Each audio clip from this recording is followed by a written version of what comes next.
ได้บ่ได้30ตัวโอ้ตักแล้วอะไรเออดึงขึ้นมาเบิ่งเฮาไปติดตามชมกันว่าเฮือนของเพิ่นนี่ไปอยู่ไสเนาะท่านผู้ชมนี่แหละแม่นจะนอนเพิ่นก็สิย้ายแล้วนางชีตั้งไงยังย่าหยังแกเสือมันที่เพิ่นปลูกไว้นะแม่จะน้อยแล้วตัวนี้นี่ยังสิได้ตำอยู่ได้เนี่ยเด้งานบุญแจกคนมาตำเอามาพัดตำแล้วเพิ่นก็มาพัดเนาะลุกหมดแล้วนี่แต่ว่าเฮือนแป้นงามๆยังดีบ่นี่ท่านผู้ชมบ้านห่างกลางป่าลึก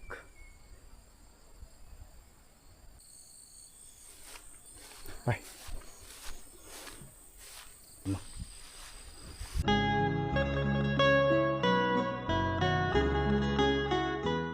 สบายดีท่านผู้ชมที่อยู่ทั้งในและต่างประเทศยินดีต้อนรับเข้าสู่ช่องวิถีชนเผ่าที่ดำเนินรายการโดยเบาแก้วมื้อนี้เบาแก้วจะมาต่อ EP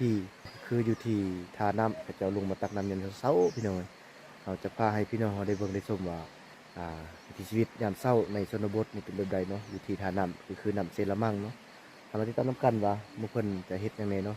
ตักน้ำยามเช้าเห็นหลายๆคนบทบาทเขาเจ้าลงมาตักอยู่นี่เบาแก้วเห็นเลยลำลงไปเบิ่งในท่าน้ำเนาะน่าจะคึกคืนหลายเนาะเดี๋ยวไปติดตามชมกันเลยพวกเขาบักเซาคืนกับเพื่อนเพิ่นนี่แหละได้บ่ได้30ตัวโอ้ตัวน้อยๆอะไรโอ้พอดีเอาไปป่นนี่นะเนาะป่นบ่เนี่ยได้เฮ็ดได้ก็ได้ตัวใหญ่กับปิ้งตัวใหญ่ปิ้งแม่นแหละตัวน้อยป่นโอ้ป่นไปหาแนวกินให้ทีมงานเฮาได้กินท่านผู้ชมเนาะเพิ่นไปใส่หม้องเมื่อคืนทางอำจิเพิ่นว้าได้หลายตู้เติบได้หั่นไดไปติดตามชมเบิ่งนี้เนาะเป็นจังได๋นี่บอนเขาเจ้าตักน้ำพี่น้องบ้าหลายๆคนเลยเด้นี่บรรยากาศยามเช้าอยู่ที่ท่าน้ำเพิ่นเนาะหลานน้อยมาตักน้ำพี่น้องทั้งผู้ใหญ่เด็กน้อยนะ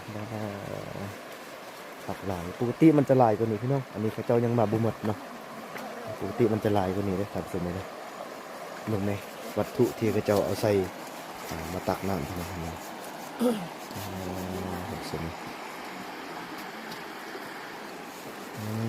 ตู้ล้างหน้าก็มีตู้ตักน้ำก็มีพี่น้องเลยเนาะเป็นน้ำเซละมังธรรมชาติสุดยอดเลยอันนี้เป็นวังทางหน้านี่เนาะเป็นวังที่เจ้าเคยหากินพี่น้องไปหาปิ่นกลางมองหาปลาในยามแรงพี่น้องเนาะนี่เป็นหน่วยผู้นี่ผมชมเป็นหน่วยผู้เป็น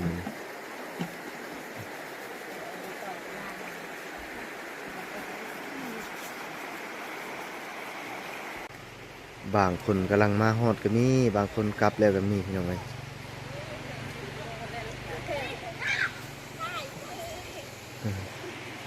นี่มากับลูกคนพี่น้องนี่กำลังมาผู้กลับมาแหละสลับสับเปลี่ยนกันพี่น้องเพราะมันมีหลายคนในหมู่บ้านนี้มันจะมีหลายคนบางคนตื่นสวยก็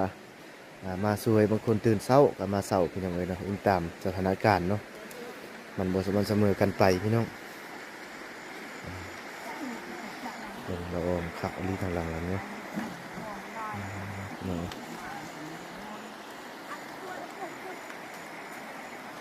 นี่คนนี้เตรียมกลับเลยเด้คนนี้เด้มันบอลทำสมัยนะเตรียมกลับแล้วคนนี้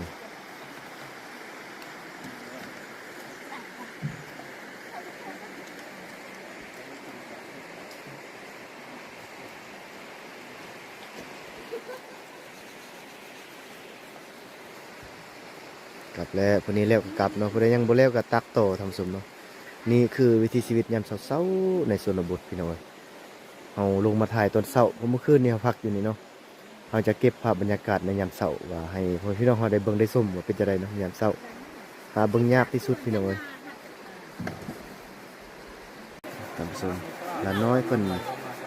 มาตักน้ำเช้าตักบางละเฮือนก็ต้มก่อนกินแต่บางละเฮือนก็บ่ได้ต้มเนาะตักมากินเลยไปกินเอาไปใส่ในครัวเรือนพี่น้องเนาะ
จะมาตักทุกมือบ่บ่ละฮะดูเบิ่มไม่จิตอ่ะฮะดูดรึบอ่ะดิดดูดรึบอ่ะดูง่ายอ่ะโอ้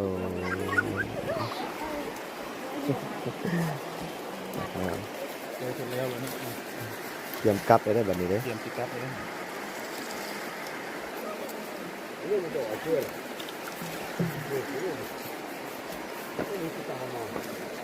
ล้างหน้ากันนี่พี่น้องพี่น้องตักกันนี่ตัก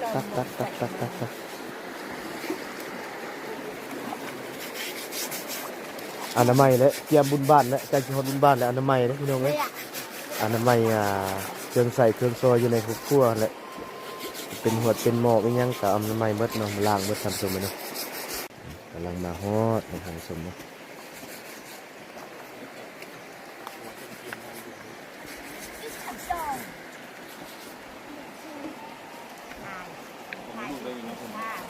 แน่น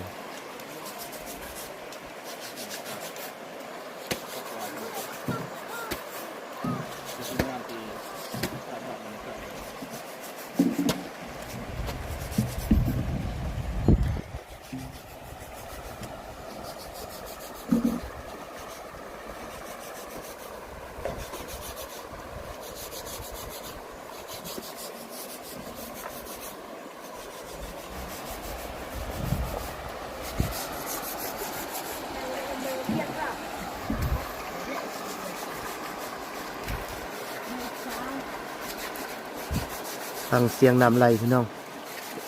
เสียงยำไหลยำเศร้า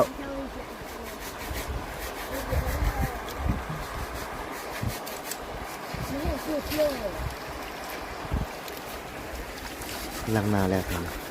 ตาหน่อยคนนี้ล้างหน้าแล้ว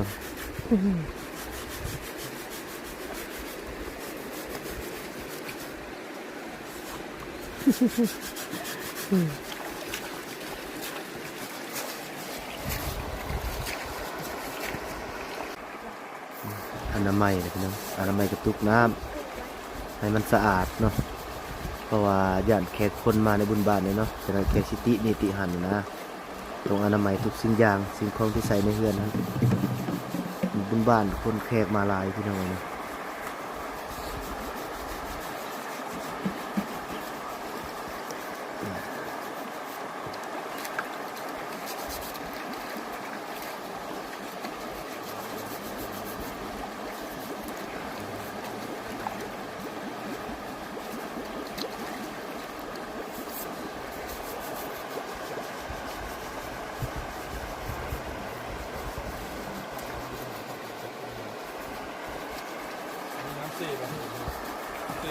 เซรามัง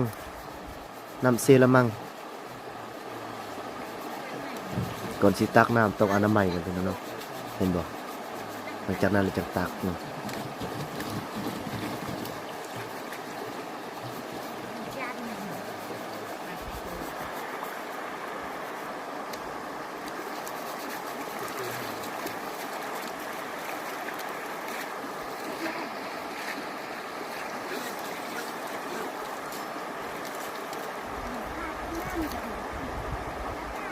ดำผุขึ้นตอนตักพี่น้องไงเห็นบ่ตาน้อยพี่น้อง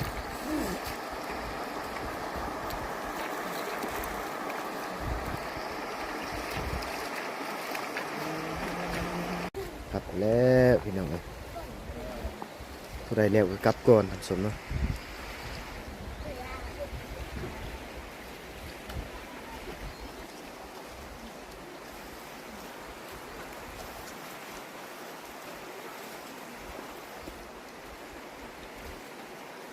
อะไรยังบ่แล้วก็ตักโตเดินแล้วกับเมื่อก่อน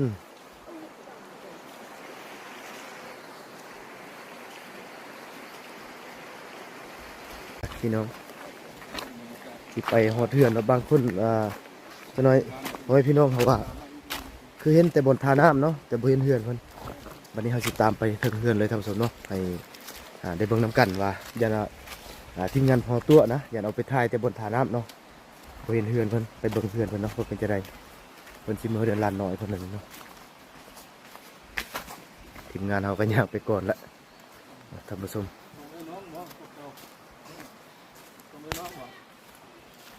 เขาย่างไวอีหลีพี่น้องกันเนาะ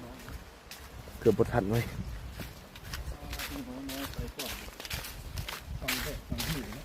ไวขนาดตัวถึงหน้ากันเลย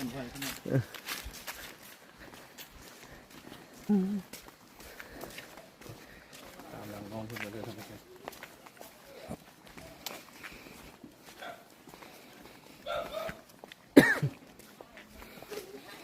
เอาไปเบิ่งเนาะว่าเฮือนของเจ้านี่อยู่แถวใดพี่น้องอยู่ใกล้บ่อยู่ในหมู่บ้านนี่มันจะอยู่เจสุดบ่หรือจังได โอ้หอดเลยหอดเลยหอดเลย ยังได้พักผ่อนซื้อได้อันไหน ไปทำยากใช่ปะ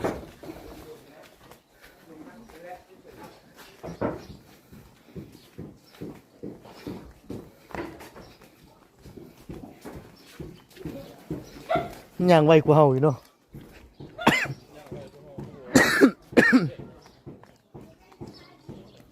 เกือบนำบ่ทันท่านผู้ชม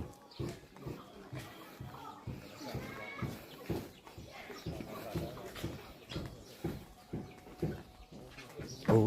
นี่เหือนเพิ่น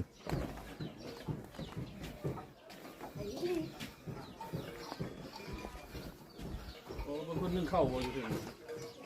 ท่านผู้ชมเพิ่นนอนเผาเลยมื้อนึงเข้านี่นะ เต็มเลยค่ะ น่าจะเป็นลูกแต่เด็กแต่เช้าแหละจังเผาได้นี่เป็นลูกแต่เด็กแต่เช้านะ นี่เราบนคนเก็บน้ สวยเปิดประตูนั่นนะ ำเรียนกันไว้แบบนี้นะน้ำกินเพิ่น นี่อันนี้น้ำใสทำสุกอันนี้พี่น้ำกินของพี่อยู่พี่ตัวนี้มันกินสบายนี่จับพุระตุกเลยก็กินเลยนี่ทำสุกนะตัวนี้มันเอามาใส่เฮ็ดกินเฮ็ดยากอันนี้นี่แม่เฒ่าเพิ่นนึ่งข้าวจนได้นอนเผา กระอย่าบิดเลยเกียเด้อบิดเกียโดยเลย แกะโดย อย่ารู้ตรึบเอาเลย แกะโดยยัน เออ เข้ามาเข้าบ่ นึ่งข้าวอืม ที่เลยจะคลายได้เพิ่นเนาะไปมุมคนก่อนครับ เอาไปแล้วมันน่ะมันน่ะไม่ได้อันนี้เป็นทาที่สองทำส้มจุดตักน้ำเพิ่นมีสองทาเนาะในหมู่บ้านอันนี้เป็นทาที่สองมันกำลังขึ้นเนาะยังขึ้นมาเบิ่งเฮาไปติดตามชมกันว่าเฮือนของเพิ่นนี่ไปอยู่ไสเนาะทำส้ม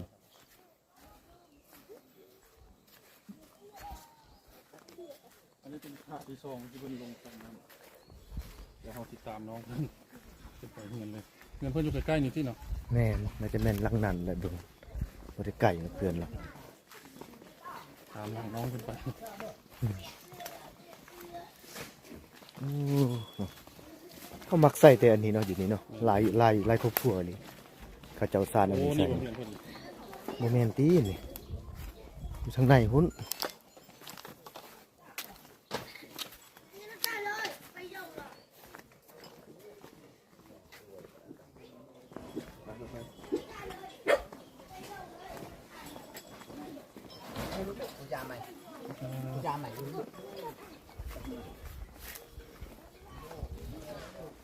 หลังได้เหือนเพิ่น นี่หลังนี่แหละ โอ้ หลังข้างหน้านี่แหละ ยามเช้าสวยงามไปดีหาเรื่องหาสมยากไปดีน้องทำ เบิ่งมีเต็มบักหินเลยพี่น้องเบิ่งหมู่บ้านนี่ นี่ เนาะ บ่เพื่อนเพิ่น นี่แหละ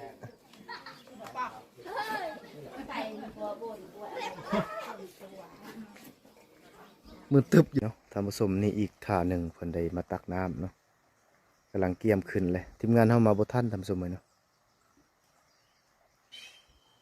เกียมขึ้นแล้วมันสวยเลยเด้มันสวยเลยพี่น้องเอ้ยเกียมขึ้นเด้อบัดนี้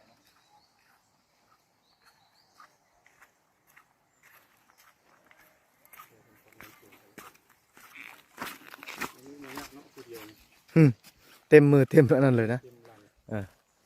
ลังก็เต็มมือก็เต็มอนามัยอันนั้นหมอเนี่ยแท็กซี่ตักน้ำเนี่ยท่านผู้ชมมีหลายอันหลายอย่าง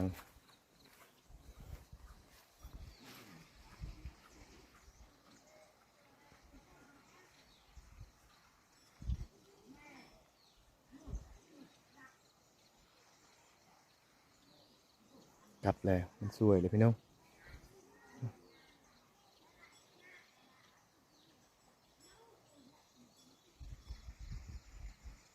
ผสมอันนี้เป็นทาน้ำที่ซองเนาะที่บนเขาเจ้าตักน้ำเนาะแต่ว่าทีมงานจุเฮามาบ่ทันเนาะเขาเจ้าขึ้นหมดแล้วนี่หาก็ขึ้นมาบางยานี่ประมาณ 4-5 คนนี่เฮามาบ่ทันมาจบเพิ่นก็เลยบ่ได้ถ่ายเพิ่นซ้ำได้ถ่ายแต่ต้นขึ้นน้อยหนึงพี่น้องเอ้ยเนาะนี่มันน้ำนี่มันจะเรียบไปตามหมู่บ้านนี่แหละเห็นบ่นี่ลงจากนี่เรียบไปเลยตามหมู่บ้านนี่เขาเจ้าตักอยู่ลุ่มเพิ่นก็ได้ยิ่งตามผู้ใดอยากตักเนาะตักอยู่เทิงก็ได้ตักอยู่ลุ่มก็ได้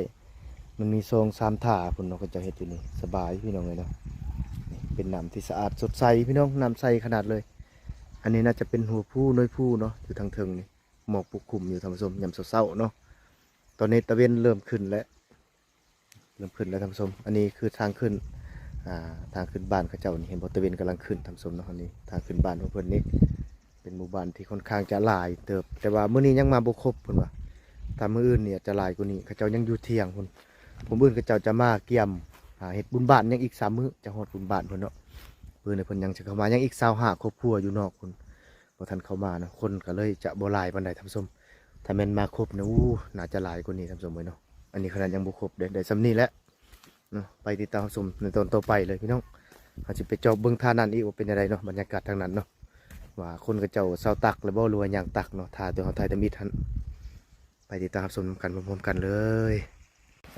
ท่านผู้ชมเอ้ยท่านี้ก็บ่มีคนแล้วเบิดแหละเขาเจ้ากลับหมดแล้วมันสวยเลยพี่น้องเอ้ยเนาะน่าจะประมาณนี้เลยเนาะ นี่เจ้ากลับหมดแล้วปกติทานี้ลายกว่าทานั้นเนาะเป็นทาที่1อันนี้ยาเป็นทาที่2พี่น้องอันนี้บ่เห็นคนเลยเขาเจ้ากลับเกียมออกไปให้ไปส่วนแล้วบัดนี้เนาะประมาณนี้อันนี้คือมนต์เสน่ห์ในบรรยากาศหรือว่าทิวทัศน์ธรรมชาติในยามเช้าของหมู่บ้านแห่งนี้เนาะมันจะมีมนต์เสน่ห์ประมาณนี้พี่น้องอยู่ทางภูเขามันจะมีเมฆปกคลุมในยามเช้าๆพี่น้องคันบ่แม่นฮอด9 โมงหรือว่า10 โมงมันจังสิเมฆตัวนี้จังสิหายพี่น้องถ้า6-7 โมง8 โมงแม่นเมฆตัวนี้ยังอยู่คือเก่าเด้อตัวนี้นะมันเป็นเมฆปกคลุมเพราะมันอยู่สูงอันนี้มันอยู่ต่ำในหมู่บ้านเลยเป็นหมู่บ้านที่อยู่ในก้นเหวลึกเลยอยู่ในติดกับแคมเซละมังพี่น้องก็จะอยู่เรียบตามแคมเซเนาะแล้วเฮาขี่รถลงมาจากขัวภูลงมาฮอดจุดนี้ประมาณ2 กิโลเพื่อฮอดบ้านมันจะเป็นทางลงเลยถ้าที่พ่อพี่น้องเห็นนี่เนาะอันนี้บ่แม่นเฮือนเพิ่นเด้ออันนี้เป็นเราเข้าเนาะที่เพิ่นเฮ็ดอยู่นอกพี่น้องเอ้ยเป็นเราเข้าเบิดบ้านเลยอยู่ในนี้เพิ่นเฮ็ดอยู่นอกเฮ็ดไว้อยู่นอกเป็นหลังเฮาเบิ่งคือแม่นคือเฮือนที่แท้บ่แม่นเฮือนท่านผู้ชมเนาะอันนี้เป็นเราเข้าที่เขาเจ้าเอาเขาเอาน้ำใส่นี่เขาเปลือกแหละเพิ่นเฮ็ดไว้อยู่นอกเพราะว่าเป็นฮิตของพี่นี่ทางชนเผ่าเพิ่นจะต้องเฮ็ดเราเข้าไว้อยู่นอกเนาะบ่ให้ไว้บ่ให้ไกลเฮือนมันเป็นประเพณีของเขาเจ้าในนั้นตามเฝ้าระวังการความอันตรายต่อชีวิตมนุษย์เฮานี่แหละเพื่อยันงูยันหยังสิขึ้นไปนะจะเป็นเหตุอยู่นอกเฮือนเนาะอันนี้เป็นธรรมชาติคร่าวๆภายในบ้านเนาะตอนเช้านี่ตอนนี้ประมาณ6 โมงหยังพี่น้องหรือว่า5 โมงไป6 โมงหยังนี่แหละภาพก็บ่ค่อยชัดเจนปานใดเด้อพี่น้องเด้อเฮาไปติดตามชมเข้าไปในบ้านพุ่นเนาะว่าจะมีกิจกรรมหยังแหน่ยามเช้าๆเขาน่าจะมีเกลือหมูบ่เกลือไก่เนาะแล้วก็ตำข้าวทำสมเนาะบ่ทำสมในยามเช้าๆเนาะผู้คนหลั่งไหลเข้ามาลงน้ำเซบางคนก็ยามไส้บางคนก็ยามมองพี่น้องเนาะเพราะว่าตอนแรงๆเขาเจ้าไปใส่มองเนาะยามเช้าแล้วเขาเจ้าไปยามมองน้อยมองใหญ่พี่น้องเอ้ยนี่คือการหากินอยู่หาตามธรรมชาติอยู่หากินตามแม่น้ำลำเซเลยคนลานน้อยเท่านั้นก็แม่นยามใส่บ่น่าจะแม่นแล้วบ่แจ้งเนาะกล้องเฮาซุ่มบ่ได้พี่น้องน่าเสียดายอีหลีนี่พ่อใหญ่เพิ่นนี่ยามมองอันนี้เพิ่นยามมองยามเช้าเนาะบ่รู้ว่าเพิ่นได้หรือบ่เนาะเฮาบ่ได้ลงไปหาเพิ่นอยู่พุ่นน้ำนี่มันเย็นพี่น้องเอ้ยน้ำเซรามังทีมงานเฮาอาบน้ำตอนแรงเมื่อวานนี่เกือบบ่รอดพี่น้องเย็นแท้ว่าเป็นน้ำจากผู้เด้มันมีแต่หน่วยผู้นี่แล้วมันเลยเย็นเนาะท่านผู้ชมเนาะธรรมชาติน้ำนะงูอยากกินแล้ว พิ่นกำลังตำมันต้นสมเนาะเพื่อสิเกลือหมูยามเช้าเนาะตำมันต้นนี่ห้องแล้วหมูห้องแล้วอยากแล้วนี่หมูตัวบักใหญ่พี่น้องนะลูกมันก็หลายทั้งหมูทั้งงัวก็ยากยังไงเนาะงัวก็อยากมันต้นคือกันนะ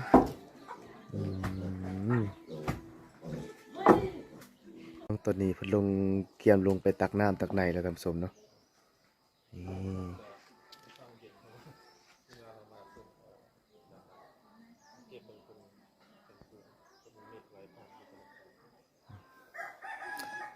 นี่คือจุดที่เราพักเสาเมื่อคืนนี่ทำสมเนาะนี่เฮือนทั้งเฮือนอัมยิพอเนาะเราพักเสาอยู่นี่เมื่อคืนเพิ่นกะให้ความสะดวกหลายอันหลายอย่างเลยทีมงานเราให้เขาให้น้ำกินก็เป็นการต้อนรับอย่างดีเนาะด้วยความอบอุ่นเนาะขอบใจทางง่ายเพิ่นที่มีการต้อนรับทีมงานพวกเราเนาะนี่ภาพรวมในบ้านเป็นยังไงบรรยากาศมันนี้แหละยามเช้าตำมันต้นเกลือหมูเด้เกลือหมูเลยพี่น้องเนาะเกลือเสาเกลือแรงติดทูทำปนกับมันต้น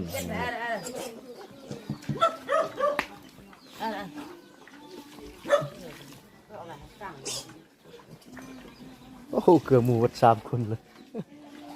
ตำมันต้นหมดเลย แม่ตำมันต้นเกลือตำ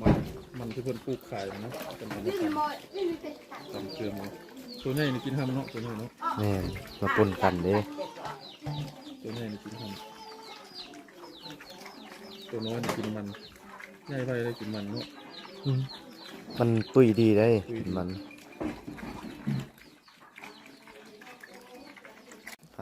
ท่านผู้ชมเนาะมาเบิ่งในโซนนี้เนาะหมู่บ้านมันจะมี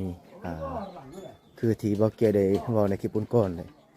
มันจะเป็น3ขั้นตอนหรือว่า3สันเพื่อนกับเจ้าสันชมิดนี่จะอยู่ในติดนี่เลยติดภูฟ้านี่เลยพี่น้องติดทางเขาลงมานี่เนาะแต่สันที่2มันจะอยู่ประมาณนี้พี่น้องนี่สันที่3มันพูนอยู่ลุ่มพุ่นแหละอยู่ติดใกล้ๆแคมป์ซีพุ่นสันที่3เนาะวันนี้เฮามาเลาะเบิ่งในโซนนี้อีกพี่น้องนี่เป็นจะได้ในโซนนี้เนาะบรรยากาศหรือว่าเพื่อนซานบ้านซองเขาเจ้าเนาะตอนนี้มันอยากสวยเลยพี่น้องส่วนหลายชาวบ้านกำลังสิกินข้าวกินน้ำหลังจากนั้นแหละจะเกี่ยมออกไปให้ไปสวนพี่น้องเนาะอาจจะบ่ค่อยเห็นชาวบ้านพุ่นแหละตอนนี้มันกำลังเกี่ยมเครื่องเกี่ยมโคงหรือว่ากินข้าวกินน้ำอยู่ทั้งเฮือนพุ่นแหละเนาะเพิ่นเกี่ยมสิออกไปเวียกไปงานไปหาแนวที่จะมาเฮ็ดในภายในบุญบ้านเนาะหาสิ่งของที่เคยใส่และจากวัตถุจากป่าเนี่ยเอามาใส่ในครัวเฮือนเพื่อในตอนรับภายในบุญบ้านเนาะเจ้าจะเกี่ยมออกไปแต่เช้าเลยมื้อนี้อยากจะกินข้าวกินน้ำแล้วเนาะนี่เห็นแต่เฮือนเพิ่นเนาะสภาพที่เพิ่นนอนเป้ทางหลังใส่ตักน้ำหั่นเด้ใส่ตักน้ำหั่นเนาะแบบนั้นแหละเป้ข้าวเป้น้ำก็ได้เพิ่นบ่ได้ใส่กระสอบได้เห็นนี่ใส่กระพาเอาได้เป้ข้าวใส่กระพามันสบายกว่ากระสอบอีกกำลังจักตอกไม้อันนั้นไฟป่าเพิ่นเอามาเฮ็ดโดไม้กระสะเข้มเซ่นั่นแหละไม้ต้นมีน้ำไม้ต้นนั้นแหละมีน้ำลายเพิ่นเอามาเฮ็ดตอกมันได้ถ้าว่าเอาไม่เฮียมบ่มันเอาไม้นี่มันเอาเฮ็ดมันใส่ได้กลุ่มหลายปีบ่ได้ไปใส่บ่มื้อนี้อยู่เฮือนนี่แหละเกี่ยมบุญบ้านได้หมดแล้วบ่ของสิอันนั้นสิเฮ็ดบุญแนวสิเฮ็ดบุญได้หมดแล้วบ่วัตถุจากป่านะเป็นวายเป็นหยังได้หมดแล้วเพิ่นใส่หยังในเฮ็ดบุญทางนี้นี่เพิ่นใส่หยังในเฮ็ดบุญทางนี้ใส่วายใส่หยังอีกบัดนี้มีหยังไหนมีปลามีน้ำอันนั้นบ่มีกระปูใส่หมดหลายอันหลายอย่างเนาะมีกล้วยมีหยังเนาะกล้วยนี่คัดบ่ได้เด้กล้วยถือว่ากล้วยนี่คัดบ่ได้เลยเนาะเอาให้เคยบ่กล้วยนี่ต้องได้ขาไก่ให้เคยกินอีกแม่นบ่ผู้ใดเป็นเคยได้กินไก่เนาะแต่ว่าต้องเตรียมเงินได้เนาะบ่มีเงินบ่ได้ได้เป็นเคยนี่ต้องเอาเงินหลายๆโลดผู้ใดเป็นเคยนี่พี่น้องเอ้ยเด้อผู้ใดเป็นเคยบ้านนี่มันจะได้กินไก่พี่น้องต้มไก่ให้กินกับเหล้ายาปลาแป้งนั่นแหละอันนั้นเขาเจ้าเอิ้นว่าเราให้ไก่ต้มเนาะ แต่ว่าผู้เป็นเคยก็ต้องเตรียมเงินเด้กีฬามาเบิ่งเอาภาพบรรยากาศลาดน้อยในชนบทพี่น้องเลยนะโอ้กระเจ้าเฮ็ดหยังนี่พามักพร้าวบ่แม่ยังสิพาไปใช้ซั่นนี่พร้าวเก็บเอาเองบ่นี่ไปเลย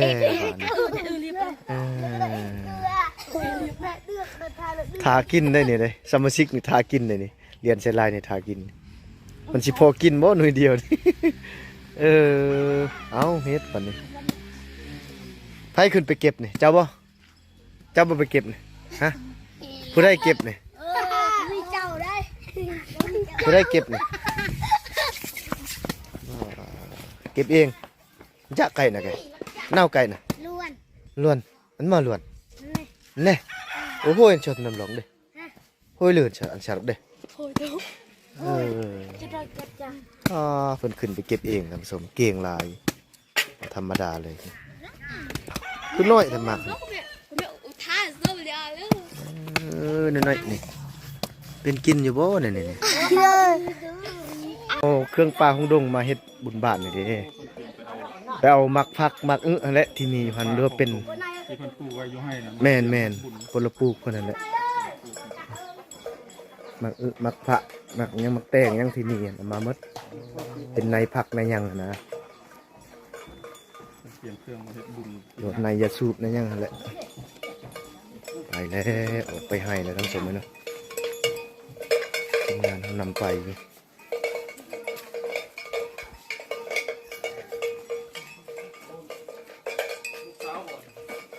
ลูกข้าว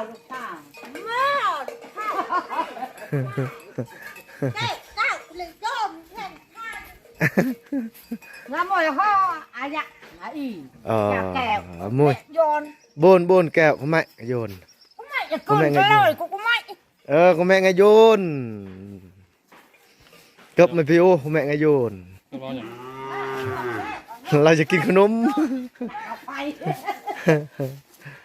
เราจะกินขนมจะน้อยเสียให้เรามีอยู่ขนมเราจะกินขนมนะคนนั้นเราจะกินขนมจะน้อยทีมงานเราสิให้ขนมนี่อยู่ขนมไปให้แล้วนะครับเป็นสายเลยทางนาผู้หนึ่งเลยไต่ก่อนเอาจิตนำเพื่อนคนนี้เลยเนาะเดี๋ยวไปเตรียมเครื่องมาเฮ็ดบุญบ้านเพิ่นเห็นผู้ใหญ่เพิ่นมาจากมาแต่ไสเด้อเนาะเขาสิถามเพิ่นเนาะว่าเพิ่นไปเอาหยังแทน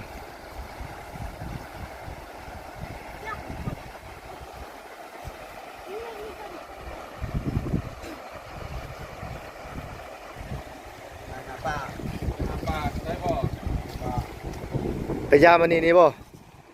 โอ้ถึกจักตู้กุ้งโอ้ได้กุ้งไปยามใส่เจ้าเคยใส่คู่มือนี่บ่ได้อยู่บ่ซ้ำกินพอกิน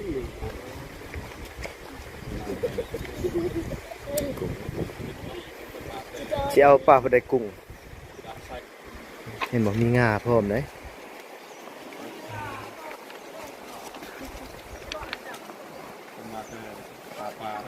ได้แต่กุ้งนะประมาณบ่ได้ปลาจำได้กุ้งหาแนวหนึ่งบ่ได้แนวหนึ่งโอ้ลายลังตัวได้เราใส่ลายลังน่ะตัวเกี่ยวลังโอ้ยังงวกลังอยู่ชิเมื่อนั้นยังงวกลังอยู่เด้ยังงวกใจกล้องเอาอยู่เด้ปนูเอาถ่ายเลยงวกงวกอีกแล้วรอไม่เลี้ยงไว้อันกรีนกลัวชรอก็แม่อันนอนโดกกันไหมดีแน่อ้อยลูกสาวยังน้อยให้ลูกสาวใหญ่ก่อนได้ลูกเคยตั้มบัดนี้บ่ให้ลูกสาวต่ำเนาะให้ลูกเคยเลยต่ำ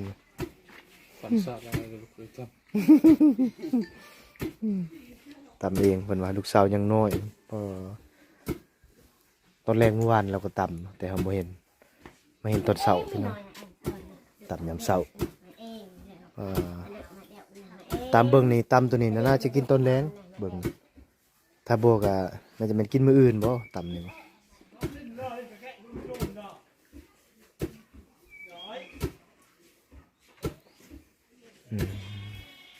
เป็นแบ่งเป็น2คุกพี่น้องนี่อีกคุกหนึงนี่กำลังลงมาตำใหม่ๆนี่ได้นี่นี่คุกหนึงเป็น2คุกน้อยๆดอกบ่แม่นคุกใหญ่เนาะเราได้ยินเสียงตำข้าวทางนี้นี่เลยมานี่พอดีเห็นเพิ่นตำข้าวพอดีเลยนี่เพิ่นนี่ก็ตำข้าวยามเช้าคือกันตำส้มเนาะโอ้นี่คุกเดียวแต่ว่าคุกใหญ่เมื่อกี้นี่คุกน้อยเด้นี่คุกใหญ่นี่ก็ตำ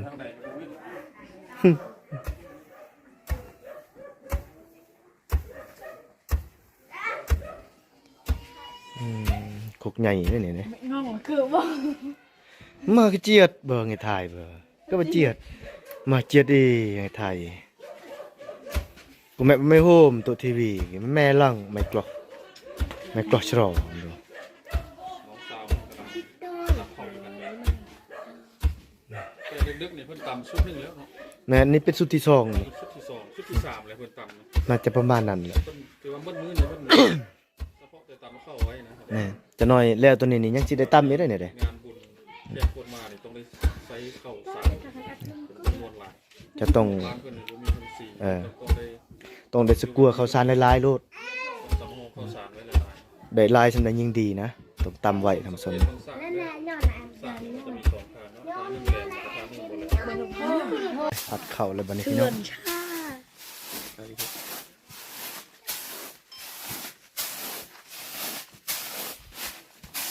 เขาสุก มันจับตำแล้วเอามาพัด ตำแล้วเพิ่นก็มาพัก คาดูคาเราคาตุไปยืดตกคาเมฆเลย ทีมงานเขาต้องอยู่ใต้ลมเลยเนาะต้องอยู่เหนือลมเลยเนาะพออยู่ใต้ลมแล้วคันคายขนาดนั้นถือว่าเพิ่นนี่เป็นเรื่องปกติแล้วเพิ่นนี่ถือว่าโบมีการคันเนี่ยเพราะว่าเพิ่นอยู่กับวิถีชีวิตแบบนี้มา มันชินเคยแหละ ความชินเคยนะครับผู้ชม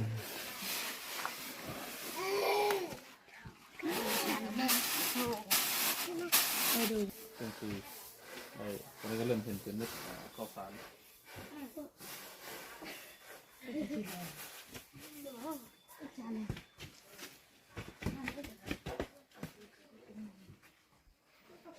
เอามาตำต่ออีกพี่น้องเอ้ยบัดนี้เนาะพร้อมเสิร์ฟเลยทำสมเนาะทางเจ้าภาพเพิ่นไปกลางหมองเมื่อวานได้หลายตู้นั่นนี่ว่าสิเฮ็ดลาบแต่บ่ได้เฮ็ดซ้ำ ปิ้งเอาสุดท้ายนี่มาเด้อท่านผู้ชมกินข้าวนํกันเนาะนี่เมื่อคืนนี้พักเช้าอยู่นี่แหละบ่นอนของเฮาเนาะเพิ่นก็เป็นการต้อนรับอย่างดีเลยขอขอบใจทางอัมยิเพิ่นเนาะทางอายเพิ่นที่เพิ่นต้อนรับอย่างดีเป็นครั้งที่2นะเฮาได้มาเนาะเอาได้กินเลยได้จานเลยเป็นอาหารที่จากธรรมชาติได้นี่ได้เป็นปลาจากธรรมชาติได้ปลาน้ำเซละมังพี่น้องเฮาก็โดนได้กินเทื่อนึงนั่นนี่เอาล่ะท่านผู้ชมเนาะตอนนี้ทีมงานเฮากำลังสิเดินทางกลับเนาะเพราะว่าได้อำลาพาจากเพิ่นแล้วขอบใจทางอัมยิเพิ่นเนาะที่ได้ให้ทีมงานเฮาต้อนรับเป็นอย่างดีแล้วก็ให้ที่พักเช้าเนาะก็ขอบใจเฮาสิเดินทางไปต่อทางหน้าพุ่นเลยพี่น้องไปติดตามนํกันเนาะใน EP ต่อไปพี่น้องเพิ่นมาแต่บ้านนอกเลยสิเข้าบ้านไหนเพิ่นเกี่ยมบุญบ้านเด้เขามาเฮ็ดบุญบ้านมื้ออื่นมื้อฮื้อนี่แหละ บ้านเพิ่นย้ายออกไปอยู่นอก แม่นจะน้อยเพิ่นก็สิย้ายแล้ว บ้านเข้ามาบ้าน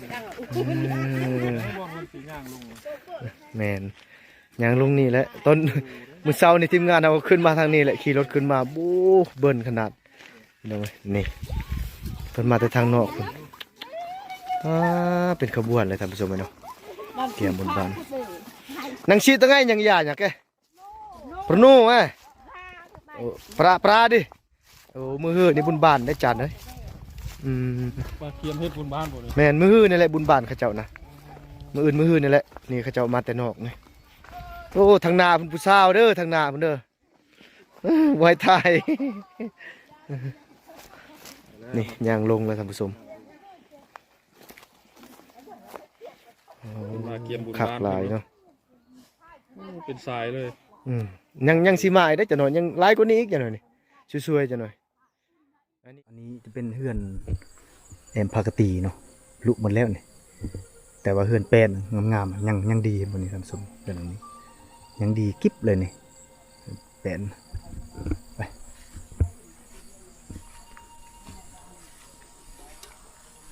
ไปเบิ่งน้ำกันเนาะทางในสภาพบรรยากาศเย็นพี่น้องโคตรเย็นลมพัดวีอยู่ที่หมู่บ้านห่างนี่เนาะลมพัดวีเย็นสบายท่านผู้ชมเนาะจะมีไทยบ้านเพิ่นอยู่หั่นเนาะที่นำเฮาไปเนาะทีมงานเฮาได้มานำเพิ่นนั่นแหละให้เพิ่นพาไปเพิ่นก็เจ้าของบ้านนี่แหละเนาะแต่เดี๋ยวนี้เพิ่นก็ย้ายแล้วย้ายไปอยู่พุ่นอยู่นอกพุ่นแต่ว่าเฮาให้เพิ่นพาไปมาเบิ่งบ้านห่างเพิ่นเป็นอะไรสภาพตอนนี้เพิ่น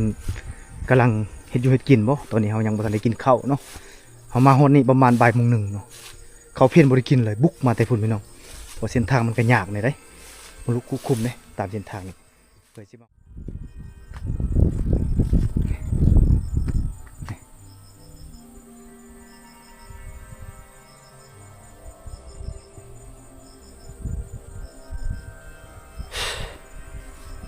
จุดเขาเจ้าตักน้ำเลยเนาะนี่ทางเขายางออกแต่ก่อนเอามาสุดก่อนทางนี้แหละยามเสาร์นี่เขาแบกน้ำทางนี้เขาหามน้ำหามในนี่มาแต่น้ำซีผมน้องเนาะพี่โอ้มีครบตำเข้าอยู่เซยอยู่นี่ยังเนาะเป็นทางเขาเจ้าลงหาบน้ำเนาะโอ้มีแต่ขี้ต้มพี่น้องเนาะ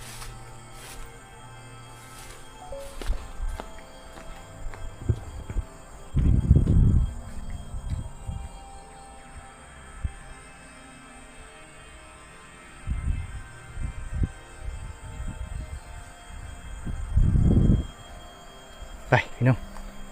ไปเบิ่งจุดกระเจ้าตักน้ำเนาะ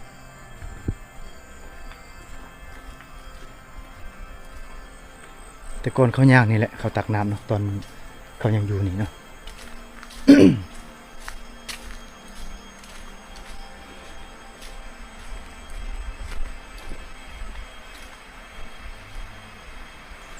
โอ้ต้นใบใหญ่เลยเนาะ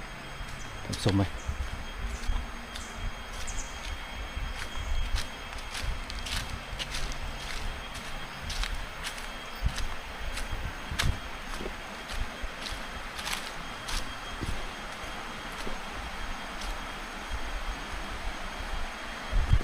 นี่แหละพี่น้องเนาะจุดเขาตักจุดเขาอาบเนี่ยเนาะจุดนี้แหละเขาจะอาบน้ำไปก่อนมันบอกตักอยู่ในนี้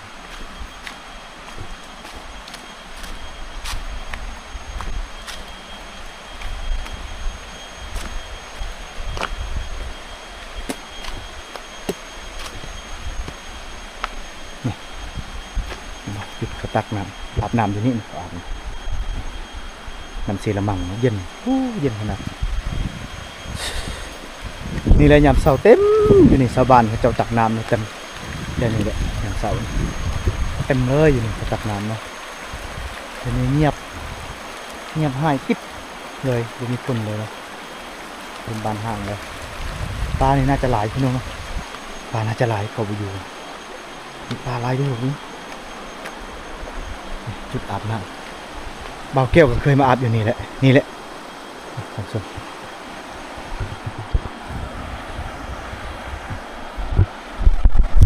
นี่แหละท่านผู้ชมเนาะนี่คือภาพบรรยากาศจากหมู่บ้านห่างลงมานำเสละมังนี่คืนนี้เบาแก้วเคยอาบน้ำเนาะเพราะว่าเบาแก้วมาหมู่บ้านนี้ตอนที่เขายังอยู่มา2 ครั้งมานอนหมู่บ้านนี้มานอน2 เทื่อได้อาบน้ำนี่แหละน้ำนี่เย็นเลย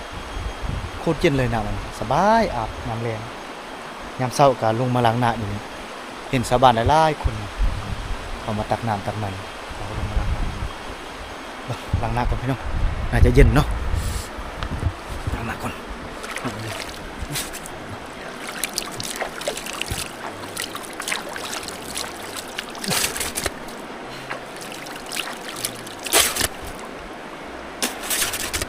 จะหน่อยสิอาบน้ำเนาะเย็นเลยน้ำมันเย็นจะหน่อยสิอาบน้ำอยู่นี่จะหน่อยกินข้าวอยู่นี่ได้เอาสิปิ้งปลากินจะหน่อยเอาท่านกินข้าวเพี้ยนซ้ำ เงียบเลยพี่น้องเนาะเงียบเข้าไปในบ้านก็เงียบเลยเงียบขนาดต่างเลยจากเมื่อก่อนที่มีคนอยู่ต่างเงียบในบ้านก็มีแต่หญ้าหกอยู่ตามส่งในบ้านก็เป็นมาใหญ่อันนี้คือเงินปลาซาเขาบอกนี่เนาะนี่ถูกมาใหญ่ปลาซาอันนี้เนาะถูกมาใหญ่นี่ทางเข้าบ้านไป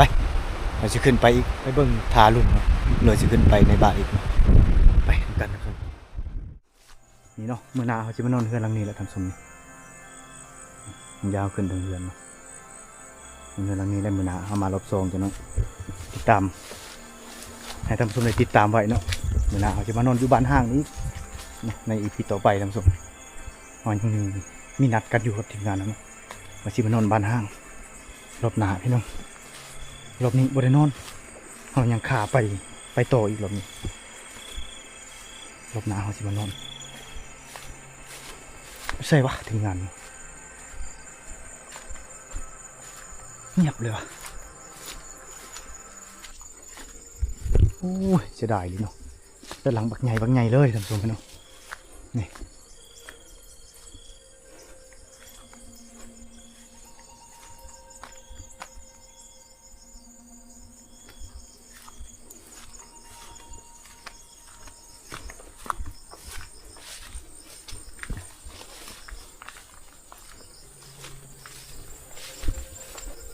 ขกไก่ยังอยู่พื้นทางไฟกันยัง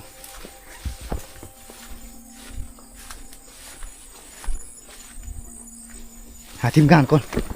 ไปหาทีมงานก่อนจักอยู่ใช่หรือทีมงานน้อง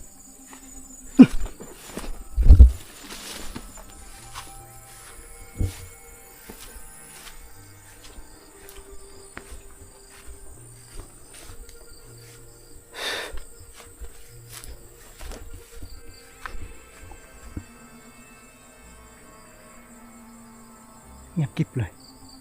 ไม่ใช่ว่าคนเริ่มตกเลยได้โอ้สงงามขนาดพี่น้องเห็นบ่โอ้เต็มเลยเต็มบางอย่าง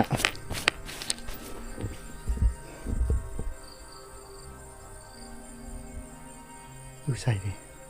ไปเบิ่งโซนนี้ทำสมเนาะเป็นหลายโซนเนาะ